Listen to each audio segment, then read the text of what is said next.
சோரம் சம்பளம் தந்தார்கள், பாயை தந்து உறங்க சொன்னார்கள். அன்றவு நாள் உறங்கவே இல்லை. மகிந்தவின் மகனின் அதிரடி கருத்து. 3 நாட்கள் துபாயில் தங்கப்போகும் ஜனாதிபதி அனுரகுமார் திசாநாயக்க 6 ஒப்பந்தங்களுக்கு ஏற்பாடு. 7,500 10,000 ரூபாய் வரை அதிகரிக்கப்படவுள்ள அரசு ஊழியர்களின் சம்பளம். நட்டமடையும் நூற்றுக்கணக்கான அரசு நிறுவனங்கள் ஜனாதிபதி பிறப்பித்துள்ள அதிரடி உத்தரவு. கடவுச்சீட்டு அலுவலகத்தை 24 மணி நேரமும் திறந்து வைக்க நடவடிக்கை. இலங்கை வரலாற்றில் மிகப்பெரிய கடன் உதவியை வழங்க உலக வங்கி ஒப்புதல். மற்றொரு நெருக்கடி ஏற்படுவதை தவிர்ப்பதற்கு வாகனங்களுக்கு வரி அதிகரிக்கப்பட்டது. ஜனாதிபதி கருத்து. முன்னாள் ஜனாதிபதி மஹிந்த ராஜபக்ஷவின் மகன் ஜோஸ் ராஜபக்ஷ தனியார் ஊடகம் ஒன்றுக்கு வழங்கிய நேர்காணலானது தற்போது வைரலாகி வருகிறது. அந்த வகையில் முன்னாள் ஜனாதிபதி மஹிந்த ராஜபக்ஷவின் மகன் ஜோஸ் ராஜபக்ஷ தன்னை தடுத்து வைத்திருந்த வேளையில் பாயில் உறங்க சொன்னதாகவும் தேங்காய் சம்பளம் சோறும் தந்ததாகவும் கூறியிருக்கிறார். இதுகுறித்து ஊடகம் ஒன்றிடம் மேலும் தன்னுடைய கருத்துக்களை பகிர்ந்து கொண்ட அவர், அன்றைய தினம் சனிக்கிழமை நான் வீட்டில் இருக்கவில்லை, எனது குடும்பத்தினரும் வீட்டில் இருக்கவில்லை. இதனால் எனது வீடு பூட்டியிருந்தது. நான் பெலியத்த இடம் மாறும் பகுதிக்கு அருகில் சென்ற வேளை போக்குவரத்து போலீஸைச் சேர்ந்த ஒருவர் எனது வாகனத்தை மறைத்தார். முதலில் அவர் எனது வாகன பதிவு குறித்த ஆவணங்களை சோதனையிட்டார். காப்புறுதி, வாகன சாரதி அனுமதி பத்திரம் போன்றவற்றையும் அவர் சோதனையிட்டார். என்னை தடுத்து நிறுத்துமாறு போலீசாருக்கு உத்தரவிடப்பட்டதாக அவர் தெரிவித்தார். சிஐடியினர் அந்த பகுதிக்கு வரும் வரை என்னை அங்கே எடுக்குமாறு அவர் கேட்டுக்கொண்டார். அவர்கள் என்னை விசாரிக்க உள்ளார்கள் என்றும் தெரிவித்தார். அங்கிருந்த அலுவலகத்தின் ஆசனத்தில் அமர்ந்திருக்குமாறு என்னை அவர் கேட்டுக்கொண்டார். நான் பெலியத்தில் உள்ள வீட்டிற்கு சென்று அங்கு காத்திருக்கின்றேன் என்று அவரிடம் தெரிவித்தேன். ஆனால் அவர் பணிவான முறையில் அதனை ஏற்க மறுத்துவிட்டார். நான் எனது ஆதரவாளரின் திருமண வீட்டிற்கு சென்று கொண்டிருந்தேன். நான் அவரை தொலைபேசியில் தொடர்பு கொண்டு என்னால் திருமண நிகழ்வில் கலந்து கொள்ள முடியாது என்று தெரிவித்தேன். என்னை தடுத்து நிறுத்துவார்கள் என்பது எனக்கு தெரியாத போதிலும் எனது வீட்டிலிருந்து நான் அதிவேக வீதியை நோக்கி பயணிக்க ஆரம்பித்த தருணத்திலிருந்து இருவர் மோட்டார் சைக்கிளில் என்னை பின்தொடர்கின்றார்கள் என்பது எனக்கு தெரிந்திருந்தது. சிஐடியினர் அங்கு வந்து சேர்ந்ததும் அவர்கள் என்னை தங்களது வாகனத்திற்கு வருமாறு உத்தரவிட்டனர். அதன் பின்னர் கொழும்பில் உள்ள சிஐடி தலைமையகத்திற்கு புறப்பட்டோம். இந்த பயணம் 3.5 மணித்தியாலங்கள் நீடித்தது. 5.5 மணித்தியாலங்கள் அவர்கள் என்னிடம் வாக்குமூலம் ஒன்றையை பதிவு செய்துவிட்டு கொழும்பு மேலதிக நீதவானில் இல்லத்திற்கு கொண்டு சென்றார்கள். என்னை தடுத்து வைக்குமாறு உத்தரவு பிறப்பிக்கப்பட்டது. நீதவான் நீதிமன்றத்தில் காத்திருந்த வேளையில் தனது பாவனைக்காக சகோதரர் 2 போதல்கள் நீரை வழங்கினார். கையடக்க தொலைபேசியை பயன்படுத்துவதற்கு எனக்கு அனுமதி வழங்கவில்லை. மேலும் ஞாயிற்றுக்கிழமை வீட்டிலிருந்து கொண்டுவரப்பட்ட உணவை உண்பதற்கும் அனுமதிக்கவில்லை. மேலும் நான் சிறைச்சாலையில் சமைக்கப்பட்ட தேங்காய் சம்பளையும் சோற்றையும் உண்ண வேண்டிய நிர்பந்தத்திற்கு ஆளானேன். என்னை சிறை கூண்டில் அடைத்து வைத்திருந்தார்கள். 45 நிமிடங்கள் மாத்திரம் வெளியே வர அனுமதித்தார்கள். பகலில் ஒரு தடவையும் மாலை ஒரு தடவையும் வெளியில் வர அனுமதிக்கப்பட்டேன். பாயை தந்து உறங்க சொன்னார்கள். அன்றவு நான் உறங்கவே இல்லை. எனது நெருங்கிய நண்பர்களது நடமாட்டத்தையும் கண்காணித்துக் கொண்டிருந்தார்கள் என்றும் ஜோஸ் ராஜபக்ஷ மேலும் குறிப்பிட்டுள்ளார். ஜனாதிபதி அனுரகுமார திசாநாயக்க அடுத்த மாதம் ஐக்கிய ராஜ்யத்திற்கு அரசுமுறை பயணத்தை மேற்கொள்ளவுள்ளார். இதன்போது அவர் எரிபொருள் மற்றும் எரிவாயு கொள்முதல், மின்சார மற்றும் எரிசக்தி திட்டங்கள் மற்றும் வர்த்தகம், முதலீடு தொடர்பான ஒப்பந்தங்களில் கையெழுத்திட உள்ளதாக தகவல்கள் வெளியாகியுள்ளன. இலங்கைக்கும் ஐக்கிய ராஜ்யத்திற்கும் இடையில் ஒரு கூட்டு ஆணையத்தை உருவாக்குவது இந்த விஜயத்தின் மற்றொரு சிறப்பம்சமாக இருக்கும் என்றும் வெளியுறவுத்துறை அமைச்சர் விஜிதஹேர தெரிவித்துள்ளார். இந்த கூட்டு ஆணையத்தை உருவாக்குவதற்கான அமைச்சரவை ஒப்புதல் அடுத்த வாரம் கோரப்படும். இந்நிலையில் 2025 பிப்ரவரி 10 முதல் 13 வரை நடைபெறவுள்ள இந்த விஜயத்தின் போது வேலைவாய்ப்புகள், சுற்றுலா மற்றும் கல்வி மேம்பாடு தொடர்பான ஒப்பந்தங்களும் எட்டப்படும் என்றும் அவர் குறிப்பிட்டுள்ளார். இதன்போது அரசாங்கத்திற்கு அரசாங்கம் இடையிலான திட்டங்கள் கையெழுத்திடப்பட உள்ளன. மேலும் புரிந்துணர்வு ஒப்பந்தங்கள் கையெழுத்திடப்படும் என்றும் எதிர்பார்க்கப்படுகின்றது.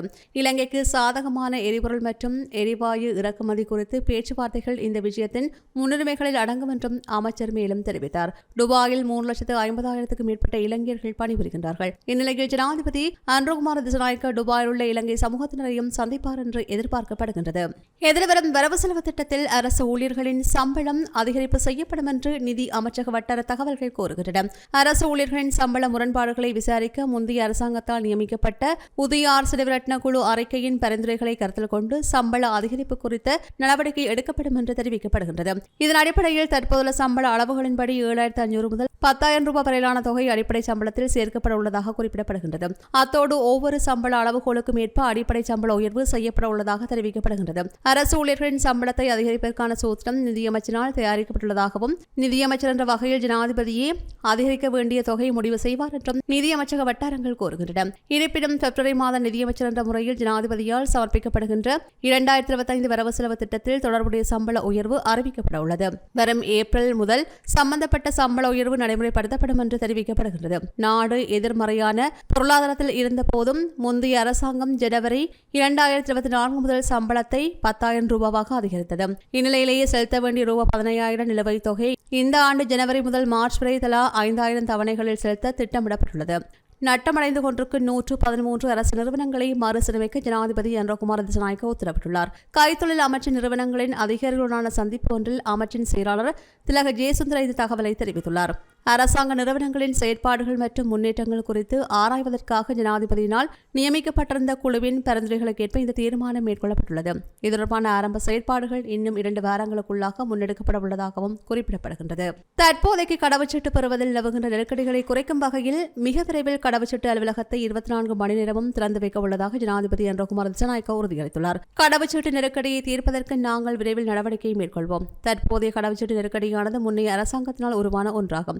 எனினும் அதனை தீர்க்கும் வகையில் விரைவில் 24 மணி நேரமும் கடவுச்சீட்டு அலுவலகத்தை செயற்பட வைப்பதற்கான நடவடிக்கைகளை மேற்கொள்ளவுள்ளோம். அதற்கான ஓய்வு பெற்றுள்ள ஊழியர்களை மீண்டும் தற்காலிக அடிப்படையில் சேவையில் இணைத்துக் கொள்ள தீர்மானித்துள்ளோம். அதன் ஊடாக விரைவில் கடவுச்சீட்டு பெறுவதிலுள்ள நெருக்கடிகளை தீர்த்து வைப்போம் என்று தெரிவித்தார். இலங்கை வரலாற்றில் மிகப்பெரிய கடன் உதவியை இந்த ஆண்டு நாட்டுக்கு வழங்குவதற்கு உலக வங்கி ஒப்புக்கொண்டுள்ளதாக ஜனாதிபதி தெரிவித்துள்ளார். எதிர்வரும் பாதீட்டில் ஆசிரியர் வெற்றிடங்களை நிரப்புவதற்கு நடவடிக்கை எடுக்கப்படும் என்று குறிப்பிட்டுள்ளார். ஜப்பானுடன் செய்து கொண்ட ஒப்பந்தங்களின் அடிப்படையில் கழிவுகளை அப்புறப்படுத்துவதற்கான 28 வாகனங்கள் வழங்கப்பட உள்ளன. ஆசிய அபிவிருத்தி வங்கியுடன் உலக வங்கியுடனும் அண்மையில் பேச்சுவார்த்தைகள் நடத்தப்பட்டுள்ளன. அதன்போதே இலங்கைக்கு பெருந்தொகையான நிதியை வழங்குவதற்கு உலக வங்கி இணங்கியுள்ளது. அதே நேரம் 250க்கும் குறைந்த எண்ணிக்கையான மாணவர்களை கொண்ட பாடசாலைகளில் பயிலுகின்ற மாணவர்களுக்கு பாதணி கொள்வனவுக்காக தலா 3,000 ரூபாய் வழங்கப்பட உள்ளது. அத்துடன் எதிர்வரும் பாதீட்டில் பல்கலைக்கழக மாணவர்களுக்கான மகாபுல பரிசில் அதிகரிக்கப்பட உள்ளதுடன் தொழில்நுட்ப கல்லூரி மாணவர்களுக்கு கொடுப்பன ஒன்றை வழங்குவதற்கும் திட்டமிடப்பட்டுள்ளது. இதேவேளை ஆசிரியர் வெற்றிடங்கள் நிரப்பப்பட உள்ளதுடன் காவல்துறை, சுங்கம் போன்றவற்றுக்கும் ஆட்சேர்ப்பு மேற்கொள்ளப்பட உள்ளது. அதே நேரம் அரசு பணியாளர்களுக்கு பொருத்தமான வகையில் அடிப்படை வேதனத்தில் அதிகரிப்பு மேற்கொள்ளப்பட உள்ளது. முதலீட்டாளர்களுக்கு கடந்த காலங்களில் விதிக்கப்பட்டிருந்த கடுமையான கட்டுப்பாடுகள் தளர்த்தப்பட உள்ளன. அதே நேரம் மாங்குளம், பரந்தன் மற்றும் காங்கேசன்துறை பகுதிகளில் பொருளாதார மத்திய நிலையங்கள் நிறுவப்பட உள்ளன. அண்மையில் இந்தியாவிற்கும் சீனாவுக்கும் தாம் முன்னெடுத்த விஜயங்களின் போது விமான பயணச்சீட்டுக்கான செலவை தவிர வேறு எந்த செலவுகளுக்கும் அரசு நிதியை பயன்படுத்தவில்லை என்றும் ஜனாதிபதி தெரிவித்துள்ளார். வெளிநாடுகளில் தங்கியிருக்கும் நாட்கள் அடிப்படையில் தமக்கு வழங்கப்படுகின்ற கொடுப்பனவையும் தாம் மீள அரசாங்கத்திடமே கையெழுத்துள்ளதாகவும் ஜனாதிபதி மேலும் குறிப்பிட்டுள்ளார். நாட்டில் மற்றொரு நெருக்கடி ஏற்படுவதை தவிர்க்கும் நோக்கிலேயே இறக்குமதியாகின்ற வாகனங்களுக்கு வரி அதிகரிக்கப்பட்டுள்ளதாக ஜனாதிபதி அன்றகுமார் திசாநாயக்க தெரிவித்துள்ளார். தனிப்பட்ட பாவனைக்காக வாகனங்களை இறக்குமதி செய்வதற்கு பல வருடங்களின் பின்னர் மீண்டும் அனுமதி வழங்கப்பட்டுள்ளது. இது மிகவும் நுட்பமாகவும் கவனமாகவும் செய்யப்பட வேண்டியதொரு செயற்பாடாகும். ஏனென்றால் எம்மிடம் பெரிய அளவில் டாலர் கையிருப்பு இல்லை. 5 வருடங்களாக வாகனங்கள் இறக்குமதி செய்யப்படவில்லை. ஒரே தடவையில் வாகனங்களுக்கான கேள்வி அதிகரித்து சிக்கல் ஏற்படுமாயின் நாட்டில் மீண்டும் ஒரு நெருக்கடி ஏற்படும். எனவேதான் மேலதிகமாக வாகனங்களுக்கான வரிகள் அதிகரிக்கப்பட்டுள்ளன. வாகன இறக்குமதிக்கு தொடர்ந்தும் கட்டுப்பாடுகள் விதிப்பதற்கு மாறாக படிப்படியாக அந்த கட்டுப்பாடுகளை தளர்த்த வேண்டும். தற்போது வாகனங்களின் விலை அதிகரித்தாலும் சில நாட்கள் செல்லும் போது அதனை குறைப்பதற்கு அரசாங்கம் எதிர்பார்த்துள்ளது என்றும் அவர் தெரிவித்துள்ளார். இதுபோன்ற செய்திகளை தெரிந்து கொள்ள சமூகம் நியூஸ் சேனலை சப்ஸ்கிரைப் செய்து அருகில் உள்ள பெல் பட்டனை கிளிக் செய்யுங்கள். மேலும் இதுபோன்ற செய்திகளை உடனுக்குடன் தெரிந்து கொள்ள சமூகமீடியா.com என்ற இணையதளத்தின் வாயிலாகவும் எங்களுடன் இணைந்திருங்கள்.